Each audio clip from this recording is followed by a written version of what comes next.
10 kilo watt വരെയുള്ള solar സിസ്റ്റങ്ങൾ വെക്കുന്നതിന് പ്രത്യേകിച്ച് ബാറ്ററികളുടെ ഒന്നും സഹായമൊന്നും ഇല്ലാതെ തന്നെ നെറ്റ് മീറ്ററിങ് അവൈലബിൾ ആയിരിക്കും.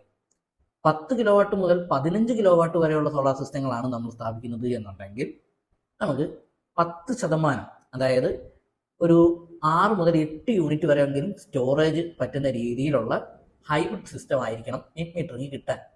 ഇനി 15 കിലോ വാട്ട് മുതൽ 20 കിലോ വാട്ട് വരെയുള്ള സിസ്റ്റം ആണെന്നുണ്ടെങ്കിൽ നമുക്കത് 20% ആയിരിക്കും. അതായത് ഒരു 16 യൂണിറ്റ് എങ്കിലും സ്റ്റോറേജ് നമുക്ക് വേണം. അതായത് 4 ബാറ്ററികളെങ്കിലും നമുക്ക് അതിന് വേണ്ടി വരും. ഓക്കെ, ഈ 10 കിലോ വാട്ട് വരെ നമ്മൾ പറഞ്ഞിട്ടുണ്ടല്ലോ.